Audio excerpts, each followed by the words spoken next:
अभी जब पुतले साड़े गए तो टीम ने मुझे फ़ोटो भेजी, तो मैंने देखा एकदम से, तो जाहिर सी बात है खुश तो होंगी नहीं, तो मैंने देखी और मैं एकदम से सरप्राइज्ड हो गई और चेहरे पर मेरे थोड़ा सा मायूसी छा गई उस फोटो को देखकर। तो अपोस्टल जी के पास गई, ज़्यादातर वो प्रार्थना में रहते हैं, जब वो प्रेयर में होते तो फ़ोन अटेंड नहीं करते, वो फ़ोन किसी का भी कांटेक्ट नहीं कोई भी उनसे कर सकता। तो मैंने उन्हें दिखाया कि ये देखो क्या हुआ, मेरे चेहरे पे मायूसी, उदास थी, चाहे प्रभु की दासी हूँ लेकिन हूँ तो एक इंसान ही, तो देखकर उदास थी मैं। तो मैंने जैसे ही उन्हें दिखाया तो वो कहते हैं बधाई होवे तेनू।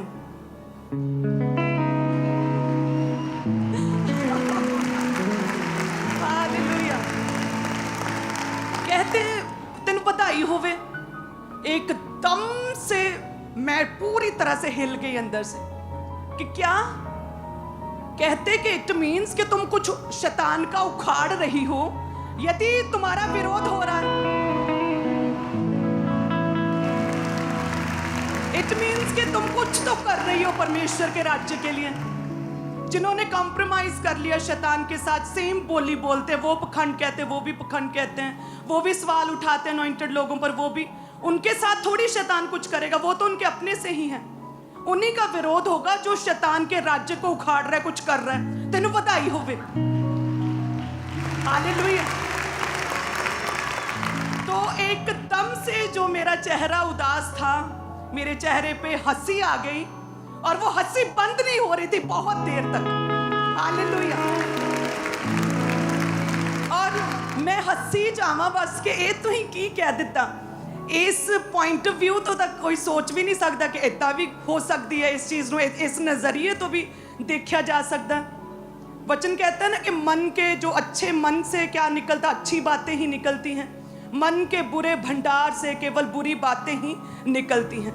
जब आपके मन का मूल स्रोत परमेश्वर होता है ना, मेन सोर्स, तो आप हर चीज़ को बिब्लिकल वे से, परमेश्वर के नज़रिए से, वर्ड ऑफ गॉड के थ्रू आप उस चीज़ को लेते हैं। तो एकदम से मुझे वो वाक्य याद आया, परमेश्वर का वचन, कि मैं तेरे दुख को नृत्य में बदल दूंगा, मैं तेरे दुख को डांस में बदल दूंगा, मैं तेरा टाट, जो तूने टाट ओढ़ा है ना दुख का, जो तूने शर्मिंदगी का टाट ओढ़ा है, वो टाट उतार कर परमेश्वर कहता हर्ष और उल्लास का मैं तुझे आत्मा दूंगा, इस तरह से मैं तुझे ब्लेस करूंगा। वही वाक्य मेरे जीव सेम ट्रांसफॉर्म हो गई मेरी लाइफ उस समय टोटली। हालेलुया। आपके जीवन में, इसीलिए मैंने अभी कहा आगे कि आपके जीवन में जो बीमारी है ना, वो बीमारी नहीं, वो टेस्टमनी है। संसारिक रीति से यदि हम देखें तो ये एक बड़ी ही असाधारण सी बात लगती है। एक अगर संसारिक रीति से उनके लिए तो प्रभु के दास एक धार्मिक गुरु हैं, तो एक रिलीजियस लीडर का पुतला फूकना, उनकी फैमिली तक जाना एक बहुत बड़ी बात है। लेकिन अपोस्टल जी जब नेक्स्ट डे अमृतसर क्रूसेड में गए और उन्होंने कहा, जब सब दुनिया उनकी ओर देख रही थी कि क्या कहते, उन्होंने कहा कि उन्हें माफ़ करो, परमेश्वर ने माफ़ किया, उनसे प्रेम करो। मैं भी 2 या 3 4 में परमेश्वर का विरोधी था, यदि मेरा विरोध होता तो मैं कहाँ, क्या मैं आज यहाँ पर होता। उन्हें माफ़ करो, उन्हें क्षमा करो।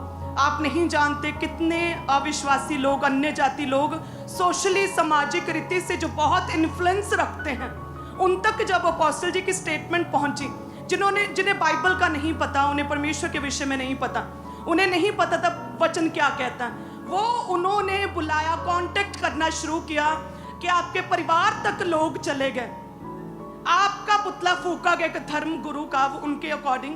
तो कहते आपने ऐसी स्टेटमेंट क्यों दी, कैसे? तो अपोस्टल जी कहते ये कोई नई बात नहीं है, मैंने कोई भी नई बात नहीं की, परमेश्वर ने हजारों साल पहले बोला था, जो मैंने सिर्फ रिपीट किया है। प्रभु ने कहा था जो सताते उनके लिए प्रार्थना करो, मैंने जस्ट रिपीट किया, मैंने कुछ नया नहीं कहा। हालेलुया।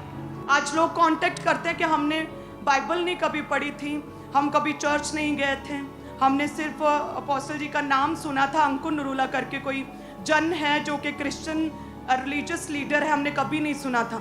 लेकिन आपके और आपके परिवार के साथ ये वाला इंसिडेंट हुआ, तब सबकी आंखें आपकी ओर थी और आपने कहा इन्हें माफ करो, हम आपसे मिलना चाहते हैं, हम आपसे मिलना चाहते हैं, हमें बताएं ये कैसे पॉसिबल है, ये कैसे हो सकता है, आपने माफ कैसे किया। हालेलुया। हमारा विश्वास है कि आपने आज की वीडियो से कुछ सीखा होगा और आप ब्लेस होंगे। अगर आपको आज वीडियो अच्छी लगी तो वीडियो को लाइक करें, शेयर करें और ऐसी और भी देखने के हमारे चैनल सब्सक्राइब करें। सब जय मसीह, गॉड ब्लेस यू। मिलते हैं नेक्स्ट ब्लेस वीडियो के अंदर।